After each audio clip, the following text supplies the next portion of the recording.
Welcome to investment planning services.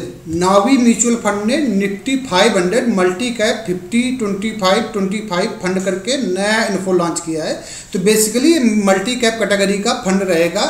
अब ये total 500 जो देश की टॉप 500 कंपनीज होती हैं उनमें से क्या करेगा कि जो लार्ज कैप से सेगमेंट की कंपनियां होंगी, जो काफ़ी बड़ी कंपनियां हैं, जैसे रिलायंस हो गया, HDFC बैंक हो गया, ठीक है, इस टाइप की जो कंपनी है उसमें ये 50% आपका पैसा एलोकेट करेगा और रेस्ट 25% मिड कैप की कंपनियों में निवेश करेगा और 25% आपका स्मॉल कैप कैटेगरी की कंपनियों में निवेश करेगा।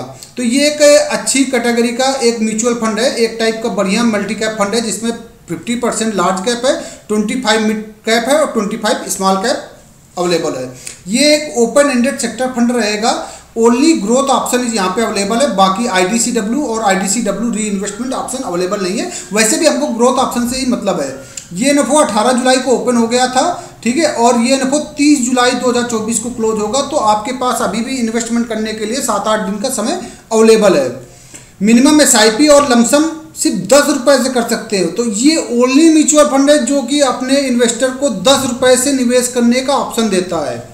तो सोच लीजिए आप भी अगर किसी को म्यूचुअल फंड निवेश करना है तो 10 रुपये मंथली निवेश कर सकता है। जस्ट देखने के लिए जिनको निवेश करना है कि यार देखते हैं यार म्यूचुअल फंड होता क्या है, कैसे काम करता है, तो आप 10 रुपये से निवेश करके इस फंड में देख सकते हैं।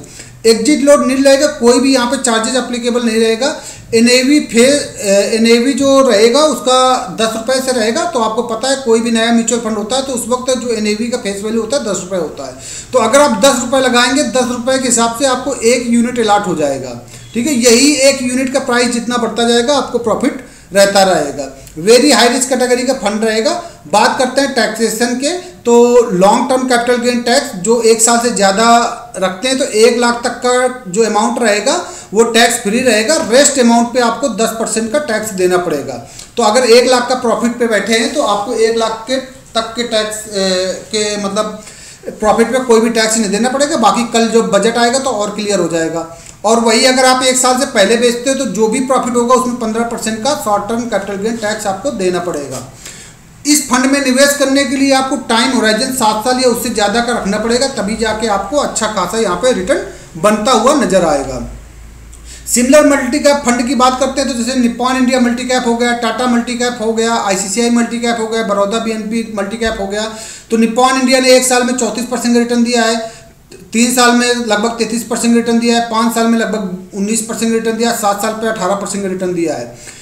टाटा मल्टी कैप ने 1 साल में 26% रिटर्न दिया है। ICICI मल्टी कैप फंड ने 1 साल में 31% रिटर्न दिया है, 3 साल में 24% रिटर्न दिया है, 5 साल पे 17% रिटर्न दिया है, 7 साल पे 16% रिटर्न दिया है। बड़ौदा BNP मल्टी कैप ने 1 साल पे 27% रिटर्न दिया है, 3 साल पे 23.6% रिटर्न दिया है, 5 साल पे 19.5 रिटर्न दिया है और 7 साल पे 16.4% का रिटर्न अपने इन्वेस्टर को जनरेट करके दिया है। तो सब में देख सकते हैं 12% से ज़्यादा आपको रिटर्न बन रहा है। तो कोई भी म्यूचुअल फंड अगर 12% से ज़्यादा आपको रिटर्न देता है तो बहुत बढ़िया वो फंड कंसीडर किया जाता है। बात करते हैं थोड़ा सा एक आइडिया लेते हैं कैलकुलेट करने के लिए कि आप 2000 रुपये के मतलब SIP करते हैं, ठीक है, और 16% का रिटर्न आप कंसीडर करते हैं जो कि मल्टी कैप कैटेगरी में इजीली आपको मिल जाता है। 10 साल के लिए आप निवेश करते हो तो 2,40,000 रुपये आप निवेश करोगे और जो प्रॉफिट होगा वो 3.5 लाख से ऊपर का होगा। टोटल आपका 6 लाख के अराउंड अमाउंट यहाँ पे बनेगा और ज़्यादा ही बनेगा। सिमिलर अगर आप 1 लाख रुपए 10 साल के लिए 16% के हिसाब से आप छोड़ देते हो लमसम के लिए तो 3.5 लगभग 4 लाख के अराउंड यहाँ पे प्रॉफिट नजर आएगा। तो टोटल 5 लाख के अराउंड आपका यहाँ पे अमाउंट बन जाएगा। तो आप देख सकते हो यहाँ पे बहुत अच्छा रिटर्न जनरेट होता है मल्टी कैप कैटेगरी फंड में। तो आप मल्टी कैप कैटेगरी फंड में निवेश कर सकते हैं जिन लोगों को सिंगल SIP करना है।